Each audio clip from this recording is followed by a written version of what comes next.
তোরা সবাই সাবধানে থাকিস। আজ পূর্ণগ্রাস চন্দ্রগ্রহণ। রাত 12:30 থেকে 2:30 অবধি থাকবে এই চন্দ্রগ্রহণ। এই চন্দ্রগ্রহণের রাতেই এই গ্রামে ওই সময় শুরু হবে সেই ভয়ানক প্রেত ঝড়। ভয়ঙ্কর সব প্রেতেরা ঘুরে বেড়াবে সারা গ্রামে।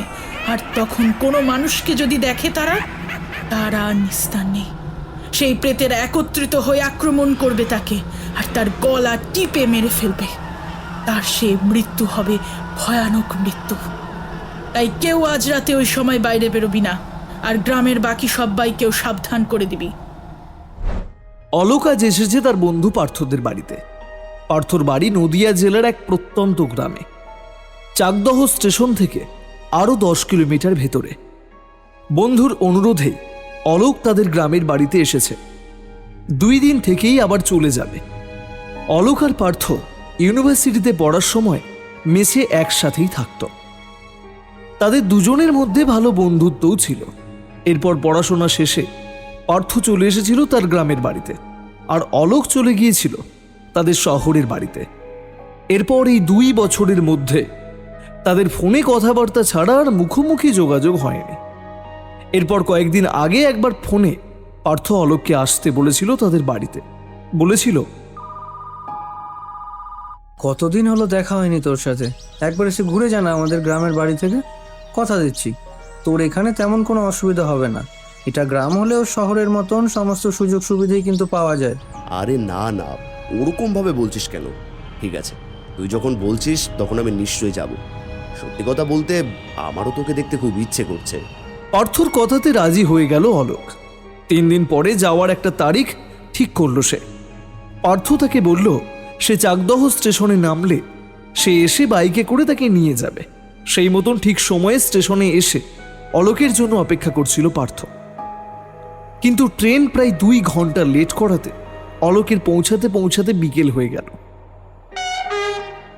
আরে অনেকক্ষণ ধরে দাঁড়িয়ে আছিস বুঝি? আসলে ট্রেনটা মাঝে শ্যামনগর স্টেশনে অনেকক্ষণ দাঁড়িয়ে থাকাতেই এতটা লেট হয়ে গেল। কি একটা গন্ডগোল হয়েছিল। ট্রেন থেকে নেমে পার্থকে কথাটা বলল অলোক। আরে না না, ঠিক আছে, ট্রেনের ব্যাপার, লেট তো একটু হতেই পারে। একটু সামান্য হেসে অলোককে কথাটা বলল পার্থ। নে এবার গাড়িতে ওঠ, চল আমার সাথে। পার্থর গাড়িতে উঠে তার বাড়ির পথে রওনা দিল অলোক। পার্থর বাবা মা খুবই ভালো মানুষ। অলোকের খুবই খাতির যত্ন তারা করলেন। রাতের বেলা খাওয়াটা তার বেশ ভালোই হলো। তাদের বাড়িতে আজ নিরামিষ, তাই বেগুন ভাজা আর ছোলার ডাল সহযোগে গরম লুচি খাদ্যরসিক অলোক বেশ তৃপ্তি করেই সেই সুস্বাদু খাবার খেল। তাছাড়া পার্থর মা কামিনী দেবীর হাতের রান্নাও খুব সুন্দর। রাতের বেলা অলোকের পার্থর সাথে শোয়ার ব্যবস্থা হলো। তারা দুইজন রাতের বেলা শুয়ে শুয়ে কত গল্প করল। তাদের মেসের কত মজার ঘটনা, ফেলে আসা দিনের নানা স্মৃতি, খেলাধুলার খবর, সিনেমার গল্প, আরও কত কিছু। গল্প করতে করতে তাদের ঘুমোতে অনেক রাত হয়ে গেল। পার্থ তাকে বলল যে কালকে সকালবেলা সে অলোককে তাদের গ্রামটা ঘুরিয়ে দেখাবে। সকালবেলা যখন অলোকের ঘুম ভাঙল তখন সকাল 9টা বেজে গেছে। এত বেলা করে অলোক কখনো ঘুম থেকে ওঠে না। গ্রামের হিমেল হাওয়ায় ঘুমটা বেশ ভালোই হয়েছে অলোকের। কি অলোক, ঘুম ভাঙলো? ঘুম ভেঙে ঘর থেকে বেরোনোর পরে পার্থর সাথে দেখা হতে কথাটা বলল সে। হ্যাঁ মানে আজ একটু দেরি হয়ে গেল আর কি। একটু লজ্জিত হয়েই পার্থকে কথাটা বলল অলোক।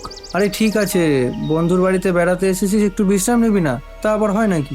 অলোকের ইতস্তত ভাব দেখে একটু মজার ছলেই কথাটা বলল পার্থ। নে এবার হাত মুখ ধুয়ে ফ্রেশ হয়ে নে, আমি মাকে চা করতে বলছি। গরম গরম চা আর বাড়িতে ভাজা সিঙ্গারার সাথে সকালের জলযোগ সারল অলোক। নে এবার রেডি হয়ে চল তো আমার সাথে, তোকে আমাদের গ্রামটা ঘুরিয়ে নিয়ে আসি। হ্যাঁ ভাই চল। পার্থর সাথে তাদের গ্রাম দেখতে বেরোলো অলোক। তাদের গ্রামটা বেশ বড় আর নিরিবিলি। শহরের মতন বেশি যানবাহনের চলাচল নেই, জনমানবের কোলাহল নেই। গ্রামের চায়ের দোকানটায় 2-4 জন লোক বেঞ্চের উপরে বসে চা খাচ্ছে আর মনের সুখে গল্প করছে। তাদের মধ্যে কোনো ব্যস্ততা নেই, অফিসে যাওয়ার তাড়া নেই, অফিসের বসের চোখ রাঙানি নেই, মানসিক টেনশন নেই। কত ভালোই না গ্রামের মানুষদের এই স্বাভাবিক জীবনযাত্রা। এসব কথা ভাবতে ভাবতেই পার্থর সাথে গ্রামের পথ ধরে চলতে লাগলো অলোক। গ্রামের রাস্তা হলেও রাস্তাটা পাকা। 5 বছর আগে পঞ্চায়েত থেকে পাকা রাস্তা করে দিয়েছে। তার আগে এই রাস্তা সাধারণ গ্রামের রাস্তার মতনই কাঁচা ছিল। বর্ষাকালে বা বৃষ্টির সময় এই রাস্তার নাকি এমন বেহাল অবস্থা হতো যে সেই রাস্তা দিয়ে চলা একেবারে দুঃসাধ্য হয়ে পড়ত। পথে যেতে যেতে এসব কথায় অলোককে বলছিল পার্থ। চলতে চলতে গ্রামের পাকা সাঁকো পেরিয়ে ওপারে পৌঁছালো তারা। আরে পার্থ যে, কোথায় চললি? পথে পার্থরই বয়সী একজন যুবক বলে উঠল কথাটা। কোথাও না, এই একটু ঘুরতে বেরিয়েছি। সেই যুবককে কথাটা বলল পার্থ। আসলে শহর থেকে আমার একটা বন্ধু এসেছে কালকে। আজকের দিনটা থেকে আবার কালকেই চলে যাবে, তাই ভাবলাম ওকে একটু আমাদের গ্রামটা ঘুরিয়ে দেখাই। ও আচ্ছা আচ্ছা, তা এই বুঝি তোর বন্ধু? একগাল হেসে কথাটা বলল সেই যুবক। তারপর অলোকের দিকে তাকিয়ে হাত জোর করে বলল, নমস্কার, আমার নাম সুজন, পার্থর বন্ধু। এই গ্রামেতেই থাকি, এই সামনে। পারলে একবার আমার বাড়ি থেকে ঘুরে যাবেন। নমস্কার, আমার নাম অলোক, অলোক বোস। আমি হাওড়াতে থাকি। আর তোর বলাতেই আমি এখানে বেড়াতে এসেছি আর কি। সুজনকে প্রতি নমস্কার জানালো। তা আমি চললাম, বুঝলি পার্থ, বাজার করতে গিয়েছিলাম। ওইদিকে বাজার নিয়ে ফিরতে দেরি করলে ঘিন্নি আবার মহাভারত শুরু করে দেবে। আরে ওখানে ওরকম ভিড় কিসের? বেশ রসিকতা করেই পার্থকে কথাটা বলছিল সুজন, কিন্তু তার আগেই কথাটা বলে উঠল পার্থ। কিছুটা দূরে সেই ভিড়টা অলোকেরও নজরে এসেছিল। সে কি, তুই জানিস না? ভৈরব মা তো আজ সবাইকে ডেকেছেন, কি যেন কথা বলবেন আসছেন সবাইকে। ভৈরবী মা? ভৈরবী মাকে? সুজনের কথা শুনে বেশ অবাক হয়েই বলল অলোক। ভৈরবী মা হলেন আমাদের এখানকার ধন্বন্তরী মা। গ্রামের লোকেদের বিপদে আপদে অসুখে বিসুখে তিনি আমাদের রক্ষা করেন। কথাটা বলে উঠল পার্থ। তার কথা শুনে অলোক স্পষ্টই বুঝতে পারল যে গ্রামের সকলের মতন পার্থও হয়তো তাদের এই ভৈরবী মাকে খুবই ভক্তি শ্রদ্ধা করে। হ্যাঁ, এই গ্রামের শ্মশানের মধ্যে একটা ছোট্ট কুটিরে তিনি থাকেন। বলে উঠল সুজন। শুনেছি এই মায়ের নাকি অনেক অলৌকিক ক্ষমতা আছে। অমাবস্যার রাতে শ্মশানের ভেতরে তন্ত্রসাধনা তিনি করে থাকেন। গ্রামের কোনো মানুষের বিপদ আপদ হলে সকলে ছুটে যায় ভৈরবী মায়ের কাছে। ভৈরবী মা যথাসাধ্য চেষ্টা করেন মানুষকে বিপদ থেকে উদ্ধার করতে। আমাদের এখানকার মানুষের কাছে ভৈরবী মাই হলেন ভগবানের সমান। সুজনের কথা শুনে অলোকের মনে মনে একটু হাসিই পেল। গ্রামের মানুষদের অন্ধবিশ্বাস আর কুসংস্কার কতটা মারাত্মক ধরনের হলে তারা একজন সাধারণ মানুষকে ভগবান মনে করে। আর গ্রামের মানুষদের এরকম সরলতার সুযোগ নিয়েই এইসব মা বাবারা তাদের প্রতারণার ফাঁদ পেতে বসে। এসবের সাহায্যেই তারা তাদের ব্যবসা চালিয়ে যায় গ্রামের মানুষদের ঠকিয়ে। অবশ্য মনে মনে এসব কথা ভাবলেও মুখে পার্থ বা সুজনকে কিছুই বলল না অলোক। কারণ সে ভালোভাবেই জানে সে কিছু বললেও এখন পার্থ আর সুজনের কেউই তার কথাকে বিশ্বাস করবে না বা তার কথার কোনো গুরুত্বও দেবে না। ভৈরবী মা সম্পর্কে যে বিশ্বাস একবার তাদের মাথার মধ্যে বা বলা চলে এই গ্রামের সকল মানুষেরই মাথার মধ্যে ঢুকে গেছে, তা দূর করা বড়ই কঠিন। চল তো একটু ওখানে গিয়ে দেখে আসি মা সকলকে কি কথা বলতে চান। যাবি? চল তবে দেখেই আসি। পার্থর কথায় রাজি হয়ে সুজনও তার সাথে চলল সেই ভিড়ের মধ্যে। অলোক আর কি করবে, সেও তাদেরকে অনুসরণ করলো। একটা বেশ পুরনো বটগাছের সামনে গ্রামের অনেকে ভিড় করে দাঁড়িয়ে আছে। তাদের মধ্যে ছেলে বুড়ো মহিলা সকলেই রয়েছে। বটগাছের নিচে 2 জন মধ্যবয়সী লোক বসে আছে, যার মধ্যে একজন সমানে গাঁজায় টান দিয়ে যাচ্ছে। গাঁজার ধোঁয়া চারিদিকে ছড়িয়ে পড়ছে। দেখে অলোকের বড়ই অস্বস্তি হচ্ছে। আশেপাশের লোকজন এই নেশাখোরকে নেশা করতে বারণ করছে না কেন? বা এই নেশাখোরকে এখান থেকে চলে যেতে বলছে না কেন? তাদেরকে এই ব্যাপারে কোনো রকম অসুবিধা হচ্ছে না? বা এমনও তো হতে পারে অসুবিধা হলেও তারা কিছু বলছে না, হয়তো এটাও তাদের কোনো কুসংস্কারের প্রভাব। আরে আরে মা আসছে, ওই দেখ মা আসছে, মা আসছে, মা আসছে। নেশাখোরের পাশে বসা লোকটার কথাতে হঠাৎ করে সেই নেশাখোর হাত থেকে গাঁজাটা ফেলে দিল। তার কথাতে বাকিদের সাথে সাথে অলোক লোকটার নির্দেশিত দিকে তাকিয়ে দেখল বাঁদিক থেকে একজন মধ্যবয়স্কা মহিলা সেই দিকে এগিয়ে আসছেন। তবে মহিলা না বলে তাকে একজন সাধিকা বলাটাই হয়তো ঠিক হবে। অন্তত তার সাজ পোশাক দেখে সেরকমটাই মনে হচ্ছে। পরনে লাল পেড়ে শাড়ি, হাতে একটা ত্রিশূল, কপালে লাল সিঁদুরের তিলক। আসুন মা, বসুন এখানে। সেই ভৈরবী মা সামনে এগিয়ে আসতেই সেই দুইজন সাগরেদ কোথা থেকে একটা আসন জোগাড় করে এনে বটগাছের নিচে তার বসার বন্দোবস্ত করে দিল। মা ত্রিশূলটার সামনে দাঁড় করিয়ে রেখে সেখানে বসে পড়লেন। জয় মা ভৈরবী মায়ের জয়, জয় মা ভৈরবী মায়ের জয়, জয় মা ভৈরবী মায়ের জয়। হঠাৎ করে গ্রামবাসীরা ভৈরবী মায়ের জয়গান শুরু করে দিল। শান্ত হও, তোরা সবাই শান্ত হও। হাত তুলে গ্রামের লোকেদের শান্ত থাকতে বললেন ভৈরবী মা। তার ডান হাতে একটা রুদ্রাক্ষের মালা গোল করে বাঁধা। মায়ের গলার স্বর তুলনামূলকভাবে গম্ভীর। মাকে নিয়ে গ্রামের লোকেদের এরকম অতিভক্তি অলোকের মোটেই পছন্দ হচ্ছিল না। তার এখন চলে যেতে ইচ্ছা করছে, তবুও সে সেখানে দাঁড়িয়ে আছে এটা দেখার জন্য যে এই ভৈরবী মা আসলে কি বলতে চান, কি এমন কথা তার বলার আছে যার জন্য এই গ্রামের সকলকে তিনি এখানে ডেকেছেন। মা, আপনার এমন কি কথা আছে যার জন্য আপনি আমাদের সকলকে এখানে জমায়েত হতে বলেছেন? হাত জোর করে মাকে উদ্দেশ্য করে কথাটা বললেন গ্রামেরই একজন মধ্যবয়স্ক ব্যক্তি। বলছি, তবে তার আগে তোদের বলে দিই, আজ একটা ভয়ানক রাত। আজ এমনি অমাবস্যা, তাই চন্দ্রগ্রহণ। 100 বছরের মধ্যে এরকম একটা ভয়ানক রাত আসে, আর এই রাতেই এই গ্রামে ঘটতে চলেছে এক ভয়ানক বিপর্যয়। তোরা সবাই সাবধানে থাকিস। আজ পূর্ণগ্রাস চন্দ্রগ্রহণ। রাত 12:30 থেকে 2:30 অবধি থাকবে এই চন্দ্রগ্রহণ। এই চন্দ্রগ্রহণের রাতেই এই গ্রামে ওই সময় শুরু হবে সেই ভয়ানক প্রেত ঝড়। ভয়ঙ্কর সব প্রেতেরা ঘুরে বেড়াবে সারা গ্রামে, আর তখন কোনো মানুষকে যদি দেখে তারা আর নিস্তার নেই। সেই প্রেতেরা একত্রিত হয়ে আক্রমণ করবে তাকে, আর তার গলা টিপে মেরে ফেলবে। তার সে মৃত্যু হবে ভয়ানক মৃত্যু। তাই কেউ আজ রাতে ওই সময় বাইরে বেরোবি না, আর গ্রামের বাকি সবাইকেও সাবধান করে দিবি। মা, আপনি থাকতে আমাদের আবার কিসের ভয়? আমরা জানি আমাদের গ্রামে যে বিপদই আসুক না কেন, আপনি আমাদের সমস্ত বিপদ থেকেই ঠিকই রক্ষা করবেন। না না, এটা তোরা ভুল বলছিস। ওই ভয়ানক প্রেত ঝড়ের কবল থেকে তোদেরকে রক্ষা করার ক্ষমতা আমার নেই। আমি একজন সাধারণ সাধিকা মাত্র। ওই ঝড় ভয়ানক শক্তিশালী। দুষ্ট সব প্রেত আত্মাদের একত্রিত শক্তি থাকবে ওই ভয়ঙ্কর প্রলয়ের মধ্যে।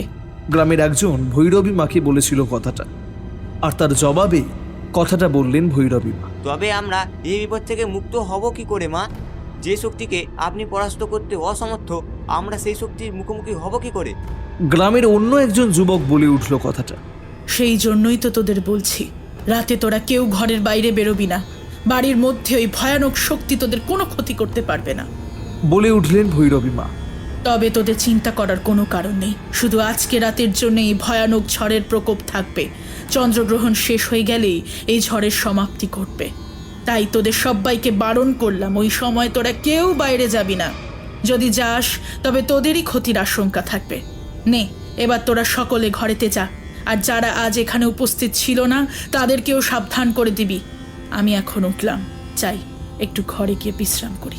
কথাটা বলে ভৈরবী মা উঠে দাঁড়ালেন। পাশে রাখা ত্রিশূলটা হাতে নিয়ে আবার যেদিক দিয়ে এসেছিলেন সেই অভিমুখে রওনা হলেন। জয় ভৈরবী মায়ের জয়, জয় আমাদের মা ভৈরবীর জয়। মায়ের জয়গান করতে করতে সেই দুই সাগরিত মায়ের পেছন পেছন চলতে লাগলো। ধীরে ধীরে সেই জায়গা ফাঁকা হতে লাগলো। গ্রামের লোকজন যারা সেখানে ভিড় করে এক জায়গায় দাঁড়িয়েছিল তারা সকলেই ইতস্ততভাবে এদিক ওদিক চলে গেল। চল অলোক, এবার বাড়ি চল। হ্যাঁ, আমাকেও বাড়ি যেতে হবে, অনেকটা বেলা হয়ে গেল। পার্থর কথার সম্মতি জানিয়ে সুজন বলে উঠল কথাটা। যাই, গিয়ে গিন্নিকে বলতে হবে সমস্ত কথা। চললাম রে পার্থ। আচ্ছা পার্থ, তোর কি মনে হয় ওই ভৈরবী মায়ের কথা সবই সত্যি? আজ রাতে কি ওইরকমই কোনো ভয়ানক ঝড় আসতে চলেছে, যেরকমটা উনি বলছিলেন? পার্থকে কথাটা বলল অলোক। তখন বিকেলবেলা অলোকের ঘরে বসে বসে তখন সে আর পার্থ তাস খেলছে। খেলতে খেলতে হঠাৎ করে কথার ছলেই সে পার্থকে এ কথা জিজ্ঞাসা করল। হ্যাঁ, ভৈরবী মা যখন বলেছে তখন তো সে কথা সত্যি হবেই। ওনার বলা কোনো কথাই বৃথা হয় না। বলল পার্থ। কই, আবহাওয়া দপ্তর থেকে তো এমন কোনো ঝড়ের পূর্বাভাস দেয়নি। টিভি, রেডিও বা অন্য কোথাও তো সেরকম কিছুই শোনা যায়নি। মজা করছিস? অলোকের ইয়ার্কি বুঝতে পেরে তাকে কথাটা বলল পার্থ। তোরা সব শহরের ছেলে, তোদের আর এসবের কথা বিশ্বাস হবে কেন? কিন্তু আমরা গ্রামের ছেলে। আমরা যেমন ভগবান আর ভগবানের অস্তিত্ব সম্পর্কে মানি, ঠিক তেমন ভূত প্রেত সম্পর্কেও মানি। আর ভৈরবী মা তো একজন তন্ত্র সাধিকা, পিশাচ সিদ্ধ তিনি যখন বলেছেন এই ঝড়ের মোকাবিলা করা তার সামর্থ্যের বাইরে, তখন না জানি কত ভয়ানক রূপে আসতে চলেছে এই প্রেত ঝড়। আচ্ছা পার্থ, এক কাজ করলে হয় না? পার্থকে বলে উঠল অলোক। মায়ের বলা ওই চন্দ্রগ্রহণের সময়, মানে ওই 12:30 থেকে 2:30-এর মধ্যে আমরা যদি ঘরের বাইরে বেরিয়ে গ্রামের সীমানার মধ্যে কোথাও দাঁড়াই, তবে তো আমরা সেই প্রেত ঝড় দেখতে পাবো, আর সেই ভৈরবী মায়ের কথা সত্যি কিনা জানতে পারবো। না না অলোক, এমন কথা ভুলেও চিন্তা করবি না। অলোকের কথা শেষ হবার আগেই তাকে বলে উঠল পার্থ। আমি জানি তোর অনেক সাহস। ইউনিভার্সিটিতে পড়বার সময় তুই বন্ধু বান্ধবদের সঙ্গে বাজি ধরে অনেক শ্মশানে বা পোড়ো বাড়িতে রাত কাটিয়েছিস, কিন্তু আজ এরকম কাজ ভুলেও করতে যাস না। কয়েকদিনের জন্য আমাদের বাড়িতে বেড়াতে এসেছিস, তোর যতদিন খুশি থাক আমাদের বাড়িতে, আমি কখনোই বারণ করছি না। কিন্তু আজ রাতে বাইরে বেরোবার কথা তুই স্বপ্নেও কখনো চিন্তা করিস না। আমার কথাতে তুই এখানে এসেছিস, এখন তোর কিছু হয়ে গেলে আমি কাকু কাকিমাকে কি বলবো? আরে আরে, তুই তো দেখছি বেশি সিরিয়াস হয়ে যাচ্ছিস। আমি তো তোর সাথে একটু মজা করছিলাম। পার্থর কথাতে বাধা দিয়ে অলোক বলল, আরে তুই কি ভেবেছিস আমি সত্যি সত্যি কি ওই সময় বাইরে বেরোবো নাকি? আরে বন্ধুর বাড়িতে বেড়াতে এসেছি, কাজের অবসরে একটু বিশ্রাম নেব বলে। আমি রাতের বেলায় খেয়ে দিয়ে লম্বা ঘুম দেবো, এক ঘুমে রাত কাবার। মাঝে প্রেত ঝড় আসুক আর যে ঝড়ই আসুক, আমার কি ঠেকা ওইসব দেখতে যাওয়ার? আমাকে কি পাগল ভেবেছিস নাকি? যাক বাবা, তুই যেরকমভাবে বললি, আমি তো ভাবলাম তুই সিরিয়াসলি আজ রাতে হয়তো বাইরে বেরোবার কথা ভাবছিস। অলোকের কথা শুনে বেশ নিশ্চিন্ত হয়েই কথাটা বলল পার্থ। খেপেছিস নাকি তুই? আমি একটু ঢপ মারলাম আর তুই সেই ঢপটাকে বিশ্বাস করে নিলি? নে নে, এবার তোর দানটা দে তো। দুজনে মিলে আবার খেলায় মত্ত হয়ে গেল। তবে পার্থকে কোনো রকমের শান্ত করলেও তার মনে তীব্র ইচ্ছা রয়ে গেল আজ রাতে বাইরে বেরোনোর। শহরে মানুষ হওয়া 20 শতাব্দীর ছেলে সে। পার্থ না হয় গ্রামের ছেলে, কিন্তু সে যদি শহরের ছেলে হয়ে এই সমস্ত কুসংস্কারে বিশ্বাস করে, তবে সে যেন নিজের মনের কাছে হেরে যাচ্ছে। না, আজ রাতে সে বাইরে বেরোবে, যতই পার্থ তাকে বারণ করুক না কেন। এসব ভণ্ড মাতাদের গ্রামের প্রায় অশিক্ষিত সরল মানুষদের ওপর বুজরুকে কিছুতেই যেন সে মন থেকে মেনে নিতে পারছে না। তবে পার্থকে বা তাদের বাড়ির কাউকে এই বিষয়ে কিছু বলা যাবে না, তবে তারা অযথাই চিন্তা করবে। আর পার্থকে তো সে ভালো করেই চেনে। ওই ভীতু আর ঝঞ্ঝাঠীন ছেলে পার্থ, ওকে কিছুতেই বাইরে বেরোতে দেবে না। বাইরে যাওয়ার কথা বলতে ও যেভাবে সিন ক্রিয়েট করে উঠল, বরং একটা কাজ করা যেতে পারে। নিজের মনেই এক অদ্ভুত পরিকল্পনা করে নিল অলোক। সে ভাবল আজ রাতে সে ঘুমোবে না, ঘুমের ভান করে আজ রাতে পার্থর পাশে চুপচাপ শুয়ে থাকবে। তারপর সময় হলে, অর্থাৎ রাত্রি 12:30টার পর, সে চুপচাপ উঠে বেরিয়ে পড়বে ঘর থেকে। পার্থকে সে ডাকবে না, বন্ধুকে সে ভালো মতন চেনে। একবার ঘুমিয়ে পড়লে সে নাক ডাকতে শুরু করে দেয়, আর কোনো দিকে তার হুঁশ থাকে না। তবে সে মেন দরজা দিয়ে বাইরে বেরোবে না, এতে কারো ঘুম ভেঙে গেলে অযথা একটা হট্টগোলের সূচনা হবে। তার চেয়ে বরং সে পিছনের পাঁচিল টপকেই বাইরে বেরোবে। এবারের ম্যাপটা সে ভালো মতন বুঝে গেছে। আবার ভোর হওয়ার আগেই সে পার্থদের বাড়ি চলে আসবে, এসে চুপচাপ পার্থর পাশে শুয়ে পড়বে। কেউ কিছু জানতেও পারবে না। যেমন ভাবা তেমনই কাজ। রাতের বেলা শোয়ার পর বেশ কিছুক্ষণ গল্প গুজব করার পর তারপর ঘুম পেয়েছে বলে পেছন দিকে ঘুরে চোখ বুজে শুয়ে পড়ল অলোক। আসলে পার্থর সামনে এমন ভাব করে থাকতে হবে যে যাতে সে সত্যি সত্যিই মনে করে যে অলোক ঘুমিয়ে পড়েছে। একটু পরেই পার্থর নাক ডাকা শুরু হয়ে গেল।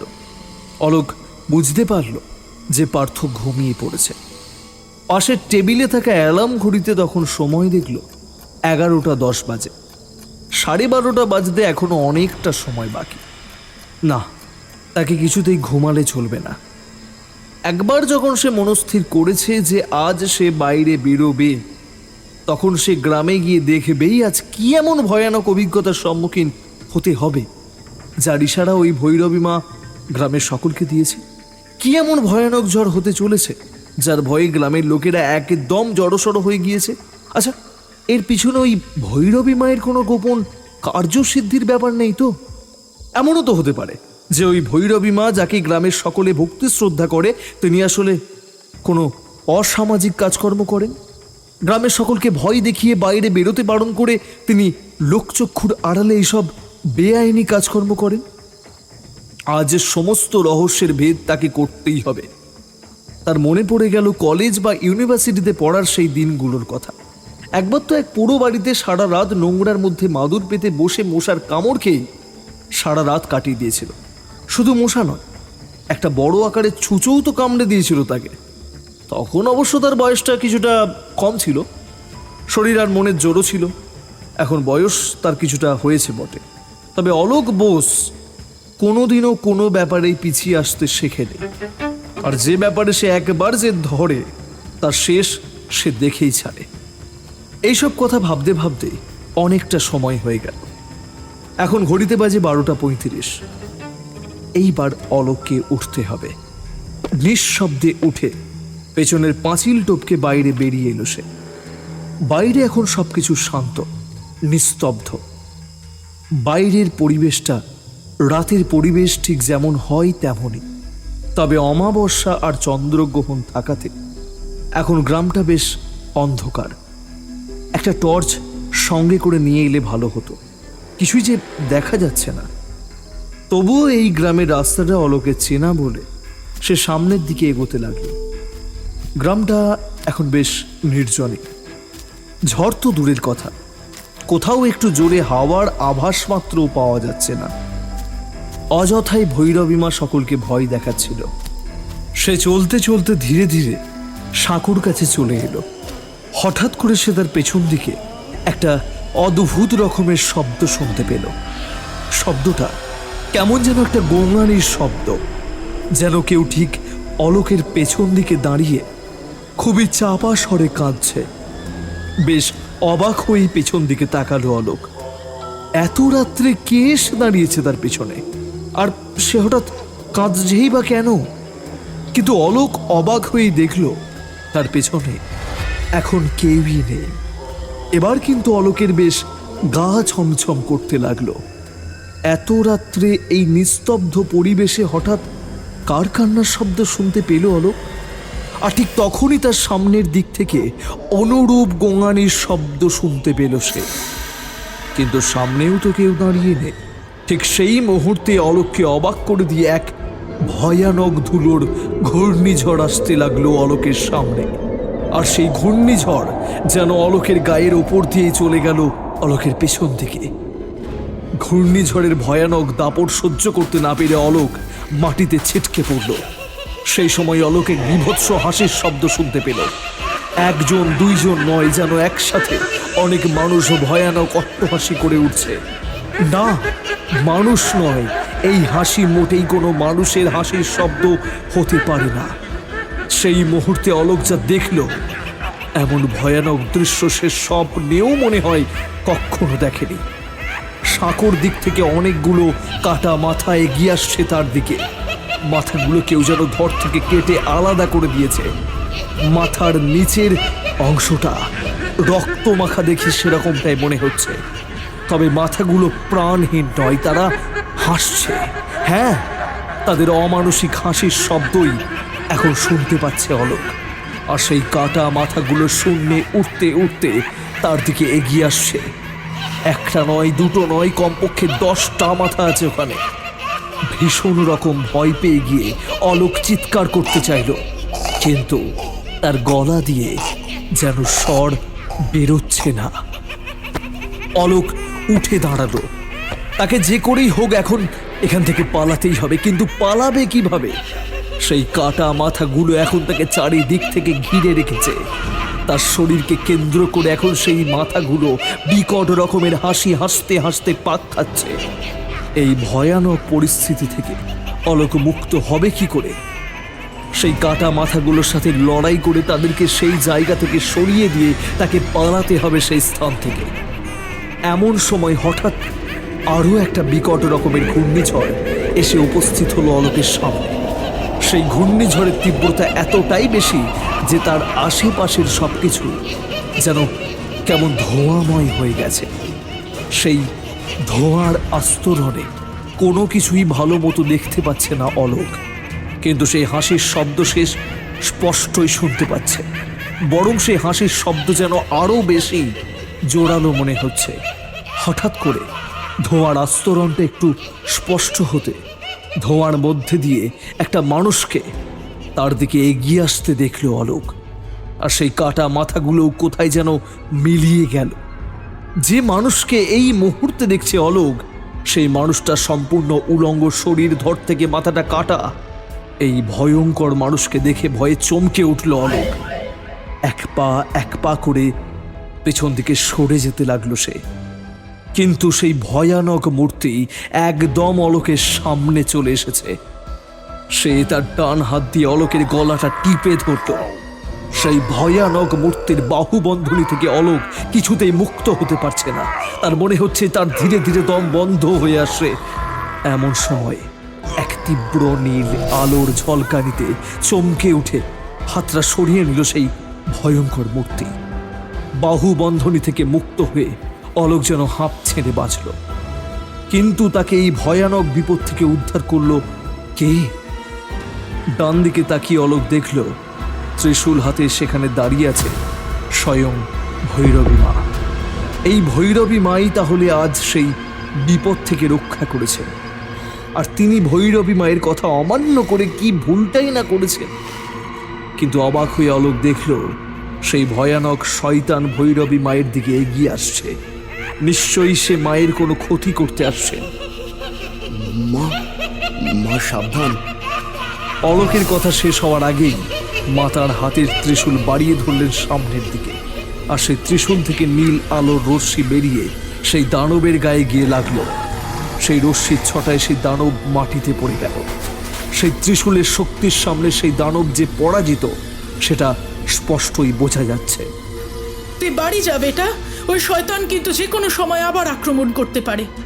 কিন্তু মা, আপনি আমার কথা চিন্তা করিস না বেটা, তুই বাড়ি যা।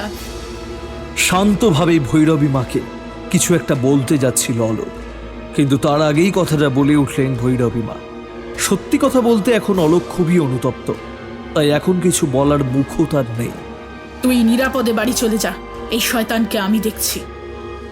ভৈরবী মায়ের কথা শেষ হলো না, তার আগেই সেই শয়তান হঠাৎ উঠে দাঁড়ালো।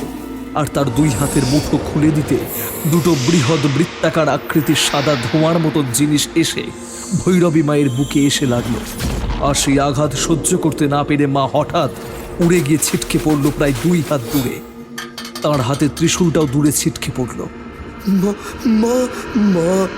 অলোক ভৈরবী মায়ের কাছে আসতে চাইল, কিন্তু তার আগেই সেই দানব প্রচণ্ড গতিতে হঠাৎ করে মায়ের সামনে চলে এলো। তার বাঁ পা দিয়ে সে চেপে ধরল মায়ের গলা। সেই শয়তানের পায়ে রয়েছে পুরনো আমলের নাগরা জুতো, আর সেই জুতোর চাপে ভৈরবী মায়ের প্রায় ওষ্ঠাগত অবস্থা। সেই আঘাত থেকে মা কিছুতে মুক্ত করতে পারছেন না, প্রাণপণে চেষ্টা করছেন উঠে বসার। মা, মা, মা। ভৈরবী মাকে সাহায্য করার প্রাণপণ ইচ্ছা অলোকের, কিন্তু সে স্পষ্টই বুঝতে পারছে এই দানবের গায়ের জোরের সাথে কিছুতেই পারবে না অলোক। বুদ্ধি খাটিয়ে কিছু করতে হবে, কিন্তু কি করবে সে? মায়ের হাতের ওই ত্রিশূল, হ্যাঁ, ওই ত্রিশূলের মধ্যেই তো আছে তাকে পরাস্ত করার শক্তি। কিন্তু ত্রিশূলটা এখন কোথায়? যে করেই হোক সেই ত্রিশূলটা খুঁজে বের করতে হবে। হন্যে হয়ে ত্রিশূলের খোঁজে চলে গেল, আর ত্রিশূলটা পেয়েও গেল। কিছুটা দূরেই পড়েছিল সেটা। ত্রিশূলটা হাতে তুলে নিয়েই সে চলে এলো শয়তানটার কাছে, আর সে শয়তানের পিঠে ঢুকিয়ে দিল।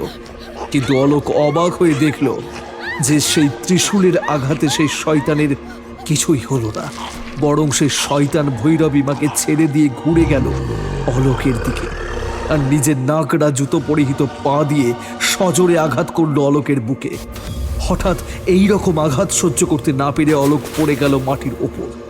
তার হাতের ত্রিশূলটা এখন গেঁথে রয়েছে শয়তানের পিঠে, সে অবজ্ঞা ভরে ত্রিশূলটা পেট থেকে বার করে ফেলে দিল মাটিতে। এরপর সে ভৈরবী মাকে ছেড়ে এগিয়ে আসতে লাগলো অলোকের দিকে। সাবধান শয়তান!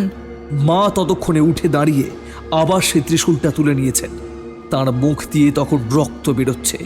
সেই জুতোর পদাঘাতে মায়ের এখন শোচনীয় অবস্থা। দাঁড়িয়ে থাকতে কষ্ট হচ্ছে মায়ের, তবুও নিজের মনের সমস্ত শক্তি একত্রিত করে মা প্রায় হুঙ্কার দিয়ে বলে উঠলেন, আকাশের দিকে তাকিয়ে দেখ শয়তান, তোর সময় শেষ হয়ে আসছে। মায়ের কথা শুনে অলোক কিছুটা অবাক হয়ে আকাশের দিকে তাকালো। দেখল আকাশের অন্ধকার ভাব কেটে গিয়ে কিছুটা চাঁদের আলো দেখা যাচ্ছে, অর্থাৎ চন্দ্রগ্রহণ হয়তো শেষ হয়ে গিয়েছে। দেখ শয়তান, চন্দ্রগ্রহণের সময় শেষ হয়ে গিয়েছে, এবার তোর চলে যাওয়ার সময় হয়ে গিয়েছে। ক্লান্ত স্বরে খুবই ধীরে ধীরে কথাটা বলে উঠলেন ভৈরবী মা। তার যে কথা বলতে খুব কষ্ট হচ্ছে সেটা অলোক স্পষ্টই বুঝতে পারল।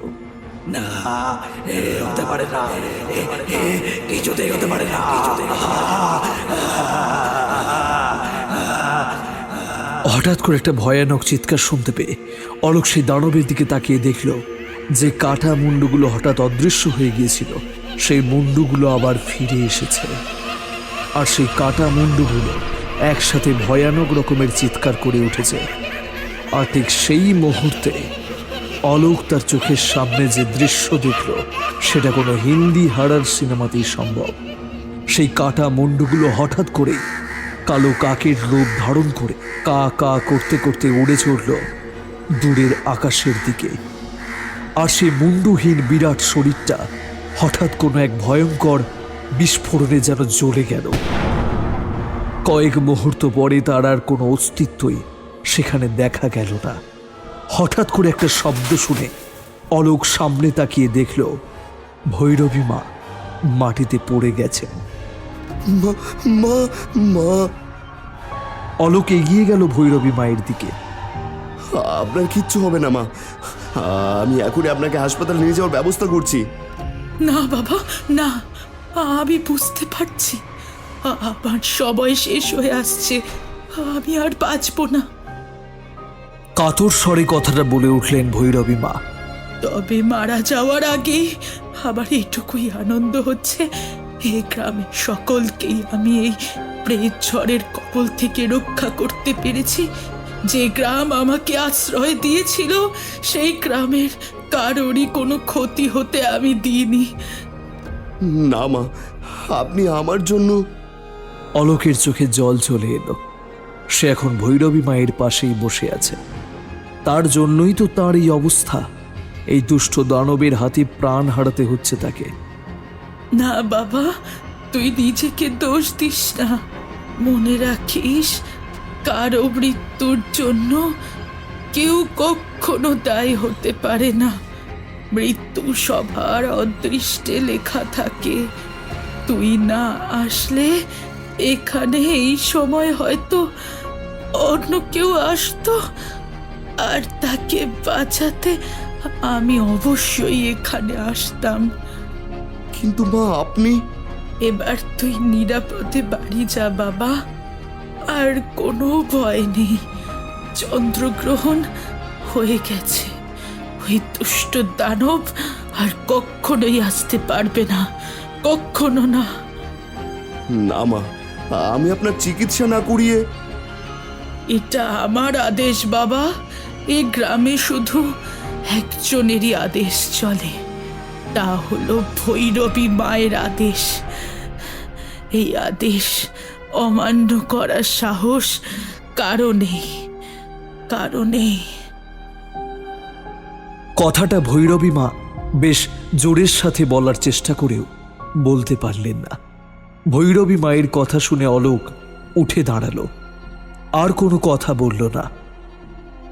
যে তার জীবন রক্ষা করেছে, আজ তার শেষ সময়ে সে যদি তার কথা না শোনে তবে চরম অন্যায় হবে।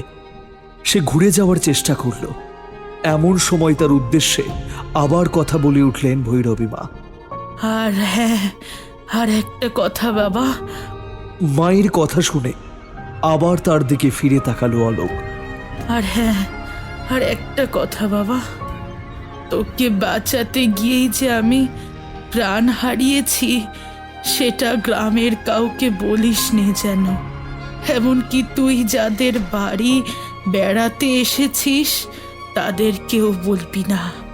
তারা যদি জানতে পারে তোকে বাঁচাতে গিয়েই আমি মারা গেছি, তবে এই গ্রামের লোকেরা কিন্তু তোকে ছাড়বে না। তারা যে বড়ই ভালোবাসতো আমাকে, বুঝলি বাবা? মায়ের কথা শেষ হলো না, তার দুটো চোখ বুজে গেল। ইহজগতের সমস্ত মায়ায় তাকে ত্যাগ করতে হলো। মা, মা। অলোকের চোখ দিয়ে জলের ফোঁটা বেরিয়ে এলো। তার যখন 10 বছর বয়স ছিল তখন তার জন্মদাত্রী মা মারা গিয়েছিল। তার বাবা আর তাদের বাড়িতে থাকা বিধবা পিসির কাছে মানুষ হয়েছিল সে। তার পিসি তাকে ভালোবাসলেও প্রকৃত অর্থে মায়ের ভালোবাসা কি সেটা অলোক তেমনভাবে বোঝেইনি। আজ যেন এই ভৈরবী মায়ের মৃত্যুতে তার আরেকবার মায়ের মৃত্যুর ঘটনাটা মনে করিয়ে দেয়। কিন্তু এইখানে বেশিক্ষণ থাকা যাবে না। সেই ভৈরবী মায়ের কথাটা যদি ঠিক হয়, তাহলে যদি গ্রামের লোকেরা জানতে পারে যে তার জন্যই ভৈরবী মা মারা গেছে, তবে হয়তো এই গ্রামের লোকেরা রাগে দুঃখে তার কোনো ক্ষতি করে দিতে পারে। তাই যত তাড়াতাড়ি সম্ভব এই স্থান ছেড়ে চলে যেতে হবে। মৃতা ভৈরবী মাকে ওই স্থানে ওই অবস্থাতে রেখেই অলোক তাড়াতাড়ি করে পার্থর বাড়ি চলে গেল। আর পাঁচিল টপকে আবার পার্থর ঘরে ঢুকে তার পাশে শুয়ে পড়ল। পার্থ বা তার বাড়ির লোকেরা কেউই এই বিষয়ে কিছুই জানতে পারল না। আমি আসলে তোকে একটা কথা বলতে চাই। পরের দিন বিকেলবেলা পার্থ আর অলোক এখন বসে আছে পার্থদের গ্রামের নিকটবর্তী স্টেশনে। আজই চলে যাবে অলোক, তাই পার্থ এসেছে তাকে একটু ছেড়ে দিতে। সকালবেলা গ্রামের লোকেরা মাকে মৃত অবস্থায় দেখে সকলেই খুব ভেঙে পড়েছিল। তারা বুঝেছিল এই ভয়ানক ঝড়ের হাত থেকে গ্রামকে রক্ষা করার জন্য মা তার প্রাণ হারিয়েছেন। তবে অলোকের সেই রাতের উপস্থিতির কথাটা কারোরই জানার কথা নয়। দুপুরবেলা শ্মশানে মায়ের শেষকৃত্য সম্পন্ন করেছে গ্রামের লোকেরা। তার 2 সাগরেদ সমানে কেঁদে চলেছিল মায়ের মৃত্যুতে। আমরা যে অনাথ হয়ে গেলাম মা, তুমি ছাড়া আমাদেরকে কে দেখবে মা? পার্থর মনও ভারাক্রান্ত, তবুও সে দুঃখের মধ্যেও সে অলোককে স্টেশনে ছাড়তে এসেছে। অলোক 2 দিনের জন্য তার বাড়িতে বেড়াতে এসেছে। এইটুকু আতিথেয়তা না করলে কেমন করে হবে? কিন্তু অলোকের মধ্যে কেমন যেন একটু অনুতাপের বোধ কাজ করছিল। তাই সে ঠিক করল কাল রাতের পুরো ঘটনাটা সম্পর্কে সে পার্থকে জানাবে। কেন ভৈরবী মা মারা গেলেন সে ব্যাপারে বিশদে জানাবে সে পার্থকে। কি কথা বল না। অলোকের কথা শুনে বেশ স্বাভাবিকভাবেই কথাটা বলল পার্থ। সে ভাবল হয়তো ভৈরবী মা মারা যেতে তারও মন খারাপ হয়েছে, সেই কথাই সে জানাতে চায় পার্থকে। আমি আসলে বলছিলাম যে বলিস না, এই কথা একদম কাউকে বলিস না। অলোক পার্থকে কথাটা বলতে যাচ্ছিল, হঠাৎ করে এক মহিলার গম্ভীর কণ্ঠস্বর শুনতে পেল সে। আশ্চর্য তো, গ্রামের স্টেশন, এমনই জনা কয়েক লোক রয়েছে, একটা চায়ের দোকান, যারা আছে তাদের সকলেই পুরুষ, তবে এই কণ্ঠস্বরটা কার? আর কোথা থেকেই বা সে কথা বলছে? আর অলোকের মনে হলো যেন অনেক দূর থেকেই সে সেই আওয়াজ শুনতে পেল।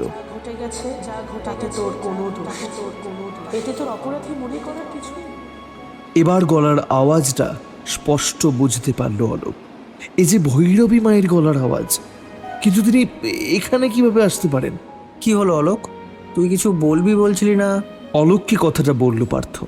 পার্থর চোখ মুখের স্বাভাবিক অবস্থা দেখে অলোক স্পষ্টই বুঝতে পারল ভৈরবী মায়ের এই গলার আওয়াজটা হয়তো সে শোনেনি। শুধু সে কেন, হয়তো অলোক ছাড়া স্টেশনে দাঁড়িয়ে থাকা কেউই সেই শব্দ শোনেনি। না, কিছু না, আসলে অলোক কিছু বলার চেষ্টা করছিল। ঠিক সেই সময় স্টেশনের মধ্যে শব্দ করে ট্রেন চলে এলো। কথার মাঝখানে ট্রেনের অ্যানাউন্সমেন্টের আওয়াজটা অলোক শুনতে পায়নি। ওই দেখ, ট্রেন চলে এসেছে, নে ট্রেনে উঠে পড়। অলোক ট্রেনে উঠে পড়ল। কিছুক্ষণের মধ্যেই ট্রেন ছেড়ে দিল। পার্থকে ছেড়ে, এই গ্রামকে ছেড়ে আবার শহরের উদ্দেশ্যে যাত্রা করল সে। আর সাথে করে নিয়ে গেল এক ভয়ঙ্কর স্মৃতি, যা হয়তো চাইলেও কখনোই ভুলতে পারবে না সে।